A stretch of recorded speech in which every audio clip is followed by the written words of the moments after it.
সঞ্জনা,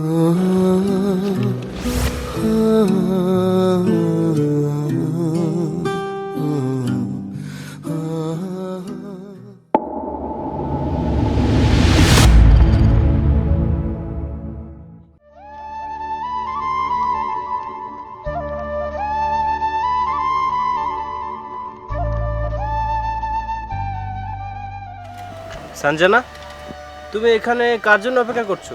প্রীতমের জন্য অপেক্ষা করছি। কেন যে ও এখনো আসলো না, সে কখন থেকে দাঁড়িয়ে আছি আমি।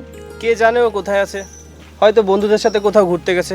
তুমি চাইলে আমার সাথে যেতে পারো, কারণ প্রীতমের কোনো ভরসা নেই। কে জানে, ও হয়তো আজ কলেজে নাও যেতে পারে। না দীপ্ত, ও আমাকে এখানে অপেক্ষা করতে বলেছিল, হয়তো ও এখনই চলে আসবে। তাছাড়া আমি তোমার সঙ্গে গেলে ও রাগ করবে। কিন্তু ওর তো কোনো খবর নেই, হয়তো ও আজ কলেজে যাবে না। তাছাড়া তুমি এখানে দাঁড়িয়ে থাকলে কলেজে যেতে লেট করে ফেলবে। তুমি চলো আমার সাথে। কিন্তু সঞ্জনা, তুমি আমার সাথে চলো তো। আর ও যদি জিজ্ঞেস করে তাহলে বলে দিও যে কলেজে যেতে লেট হচ্ছিল বলে তুমি আমার সাথে গেছো। আচ্ছা ঠিক আছে, চলো। চলো চলো, ব্যাগটা ধরো।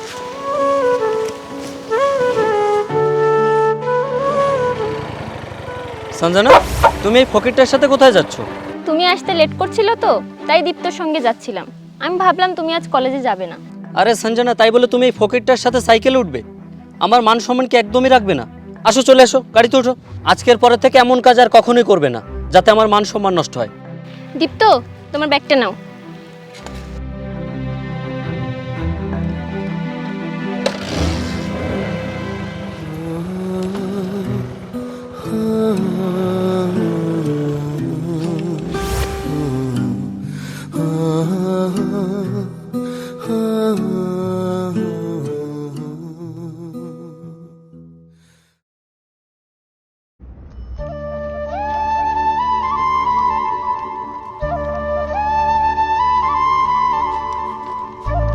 সঞ্জনা, আজ কলেজে যাবে না? হ্যাঁ দীপ্ত, যাবো। চলো তাহলে আমার সাথে, না হলে কিন্তু কলেজে যেতে দেরি হয়ে যাবে। হ্যাঁ হ্যাঁ যাবো, দাঁড়াও আসছি আমি। আমি ভেবেছিলাম তুমি আমার সাথে যাবে না। কেন, এমন কেন ভাবলে? না মানে, আমি তো গরিব, আমার কাছে তো বাইকও নেই, তাই ভাবলাম তুমি সাইকেলে যাবে কিনা। আমিও তো গরিব, কিন্তু আমি কি কখনো এমন ভেবেছি? আচ্ছা বলো, তোমার এক্সামের প্রিপারেশন কেমন চলছে? ভালোই। তোমার?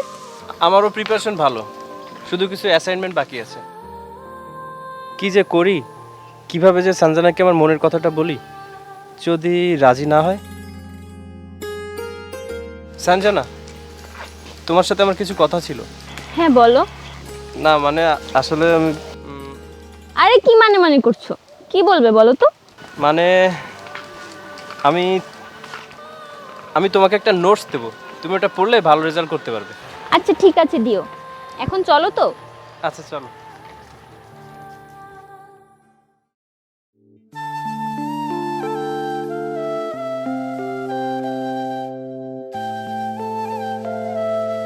আমি কিভাবে সঞ্জনাকে আমার মনের কথাটা বলবো?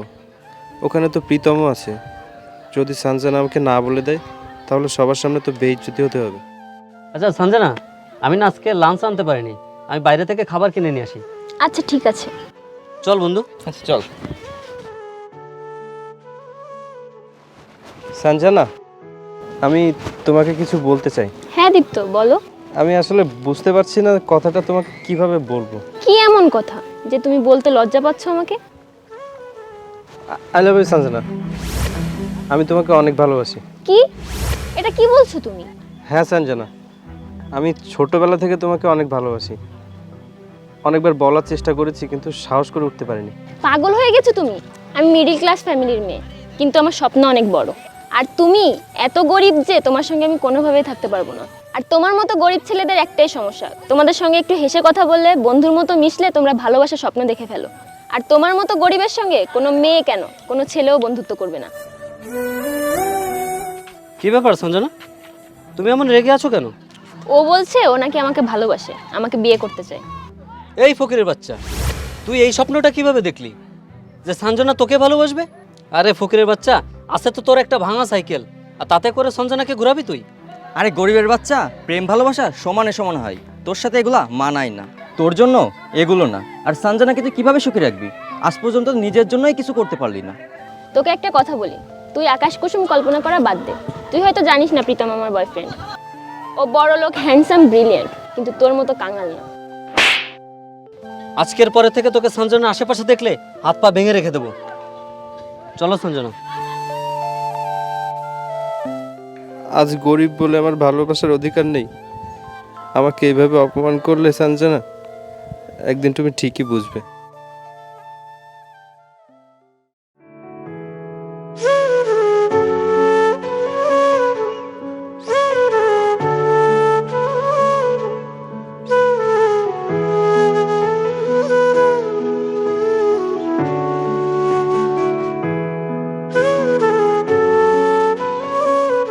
সঞ্জনা, আমি তোমাকে কিছু বলতে চাই। আরে এত বেইজ্জতি হওয়ার পরেও তুই কিছু বলতে চাস? আচ্ছা ঠিক আছে, বল কি বলবি। আই এম সরি সঞ্জনা, তোমাকে ওই দিন ওসব বলার জন্য আমাকে মাফ করে দাও। আমি আসলে নিজের যোগ্যতা থেকে বেশি কিছু চেয়ে ফেলেছিলাম।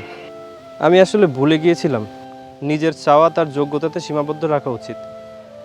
আমার মতো গরিবের ভালোবাসার কোনো অধিকার নেই। যাক, বুঝলে তাহলে, তাও আবার এত দেরিতে। দুদিন পরে তো আমাদের কলেজ লাইফ শেষ হয়ে যাবে। এই কলেজ ছেড়ে চলে যাব। তাই ভাবলাম এই ছোট্ট জীবনে কারো চোখের বিষ হয়ে কী লাভ। তাই আমি তোমার কাছে ক্ষমা চাইতে আসলাম। আমাকে তুমি ক্ষমা করে দাও। ও আচ্ছা, এই ব্যাপার। তো আমাদের আরও একটা উপকার করবি? হ্যাঁ বলো। তোর এই কুৎসিত মুখটা আমাদের আর দেখাবি না। কি হলো, শুনতে পাসনি? যা এখান থেকে, কাঙাল কোথাকার।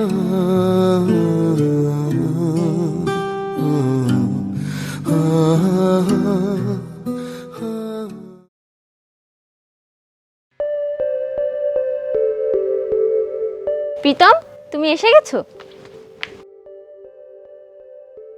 হ্যাঁ, চলে এসেছি। ভাইয়া একটু আসো এখানে। আসছি। আরে তুমি এসো এসো, বসো বসো বসো। ভাইয়া, সঞ্জনা আর আমি একসাথে পড়ি। আমরা খুব ভালো বন্ধু। হ্যাঁ, সাঞ্জনা আমাকে তোমার সম্পর্কে সব বলেছে। ও তো সারাক্ষণ তোমার কথাই বলে। ভাইয়া, আমি সঞ্জনাকে অনেক ভালোবাসি। আমি ওকে অনেক খুশি রাখবো। আমি ওকে বিয়ে করতে চাই। আরে বাহ, আমি তো এরকম একটা ভালো ছেলেই খুঁজছিলাম যার সাথে আমার বোনের বিয়েটা দেবো। কিন্তু ভাই, তুমি আমাকে আগেই বলে দিও যৌতুক হিসেবে তোমায় কি কি দিতে হবে। আমি কিন্তু গরিব মানুষ, বেশি কিছু দিতে পারবো না। এসব কি বলছেন ভাইয়া? আমি সঞ্জনাকে ভালোবাসি। আমি শুধু ওকেই চাই, আর কিছু লাগবে না আমার। আচ্ছা ঠিক আছে, তাহলে আমি পাকাপাকিভাবে বিয়ের দিনক্ষণ ঠিক করে ফেলি। আচ্ছা ভাইয়া, আমি তাহলে আজকে আসি। আচ্ছা ঠিক আছে।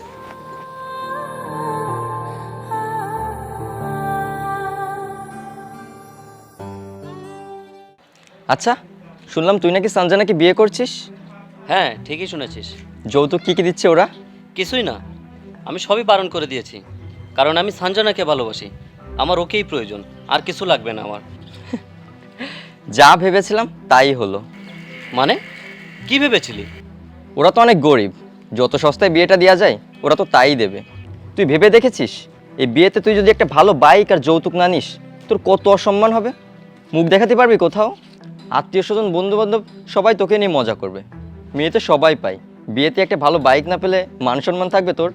তুই যা, বাইক আর যৌতুকের কথা বল। ওরা যদি তোর সাথে মেয়ে বিয়ে দিতে চায় এগুলো তো অবশ্যই দিবে। হ্যাঁ ভাই, তুই ঠিকই বলেছিস। আমি কালই ওদের বাড়িতে যাব, আর গিয়ে এইসব বিষয়ে কথা বলবো। আচ্ছা ঠিক আছে, আমি যাই তাহলে। হ্যাঁ,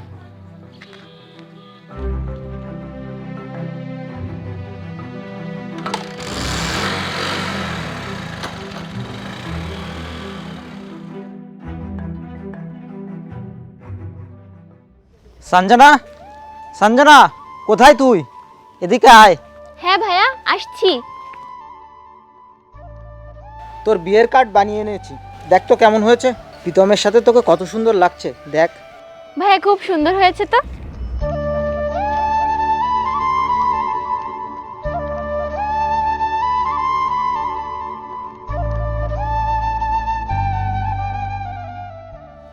আরে প্রীতম, তুমি এসেছো? এই দেখো তোমাদের বিয়ের কার্ড বানিয়েছি, দেখো কেমন হয়েছে। কি ব্যাপার, তুমি চুপ কেন? পছন্দ হয়নি? ভাইয়া, আমি এই বিয়ে করতে পারবো না। কি? কিন্তু কেন? আমি এই বিয়ে তখনই করব যখন যৌতুক এবং ভালো বাইক পাবো। তুমি তো বলেছিলে তোমার যৌতুক লাগবে না, তাহলে হঠাৎ তোমার কি হয়েছে? আমার কিছু হয়নি ভাইয়া, আমার শুধু যৌতুক আর দামি বাইক চাই। প্রীতম, তুমি তো বলেছিলে তুমি আমাকে ভালোবাসো, তোমার কিছু চাই না, তাহলে এখন আবার কি হয়েছে তোমার? আমি তোমাকে ভালোবাসি, কিন্তু বিয়েতে যৌতুক আর বাইক না নিলে আমার আত্মীয় স্বজন এবং বন্ধু বান্ধবের কাছে আমার কোনো সম্মান থাকবে না। এই জন্য এই বিয়েটা আমি তখনই করব যখন আপনি আমার সব শর্ত মেনে নেবেন, না হলে আমি বিয়ে করতে পারবো না। প্রীতম, তুমি কি পাগল হয়ে গেছো? প্রীতম, তুমি এমন বলো না, সমাজে আমি নিচু হয়ে যাব, আমার বোনটার আর বিয়ে হবে না। আমার কিছুই করার নেই, আমি আসি। দুঃখ করিস না বোন, চল ঘরে চল, উপরে আল্লাহ আছেন, একটা না একটা ব্যবস্থা অবশ্যই হবে। চল ঘরে চল, চল।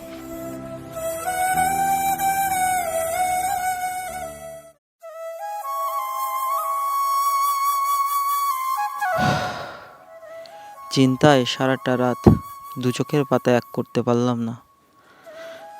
জানি না কিভাবে কি করব, কি আছে কপালে আমার।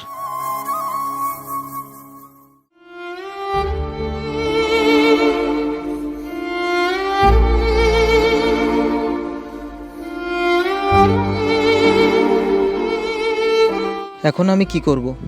বাপ মা মরা একমাত্র বোন আমার, ভেবেছিলাম একটা ভালো ছেলে দেখে বিয়ে দেব, কিন্তু যৌতুকের জন্য পারলাম না। টাকা পয়সা যা ছিল সব তো শেষ। এখন আমি এই দায়ভার কিভাবে এড়াবো? এর থেকে ভালো আমি মরে যাই।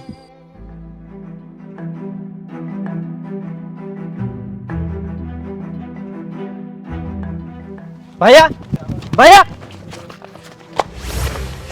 ভাইয়া, কি এমন হলো যে আপনি আত্মহত্যা করতে চাচ্ছিলেন? ছেড়ে দাও আমাকে, আমাকে মরতে দাও, ছেড়ে দাও আমাকে। কিন্তু ভাই আপনার কি হয়েছে সেটা আমাকে বলুন। শোনো তাহলে। ভাইয়া, আমি এই বিয়ে করতে পারবো না। কি? কিন্তু কেন? আমি এই বিয়ে তখনই করব যখন যৌতুক এবং ভালো বাইক পাবো। এখন তুমি বলো আমার কি করা উচিত? আমার কোনো জমি নেই যা বিক্রি করে আমি বাইক কিনে দেবো। আমি যদি বাইক আর যৌতুক না দিতে পারি তাহলে প্রীতম আমার বোনকে বিয়ে করবে না, এই গ্রামে আমার আর সম্মান থাকবে না। তখন আমার বোনকে কে বিয়ে করবে? এর থেকে তো মরে যাওয়াই ভালো। আমি এসব কিছু সহ্য করতে পারছি না। ভাইয়া, আপনি কোনো চিন্তা করবেন না, সব কিছু ঠিক হয়ে যাবে। সানজানার বিয়ে প্রীতমের সাথেই হবে। কিন্তু এত টাকা আমি কোথায় পাবো? ভাই, আপনি কোনো চিন্তা করবেন না, সানজানা আমার খুব ভালো একটা বন্ধু, আমি আপনাকে সাহায্য করব। এখন চলুন আমার সাথে। কিন্তু দীপ্ত, তুমি আমাকে কেন সাহায্য করবে? ব্যাপারটা আমার মোটেও ভালো লাগবে না। ভাই, আমি বললাম তো সানজানা আমার খুব ভালো বন্ধু, আমি ওর জন্য সব কিছু করতে পারি। এখন আপনি চলুন তো আমার সাথে, আসুন। কি ব্যাপার, 1 ঘন্টা হয়ে গেল, তোমার ভাই আসছে না কেন এখনো? হয়তো এক্ষুনি চলে আসবে।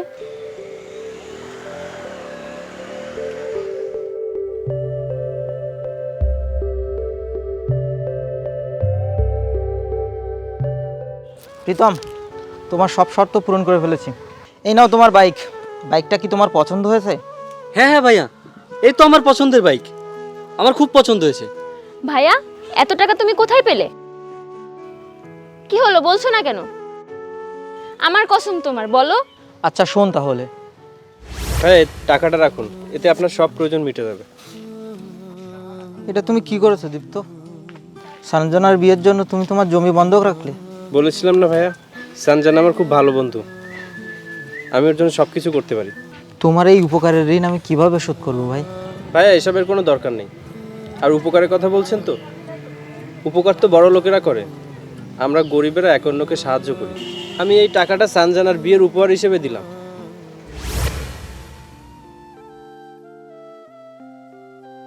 এবার বুঝলি তাহলে? ভাইয়া, তুমি দীপ্তকে ডাকো, এক্ষুনি আসতে বলো। কেন? তুমি ডাকো, জলদি ডাকো ভাইয়া। না, আমি ওকে ডাকতে পারবো না। দয়া করে ডাকো ভাইয়া। আচ্ছা ঠিক আছে। হ্যাঁ দীপ্ত, তুমি একটু তাড়াতাড়ি আমাদের বাড়িতে আসো তো। হ্যাঁ হ্যাঁ, আসো। আচ্ছা ঠিক আছে।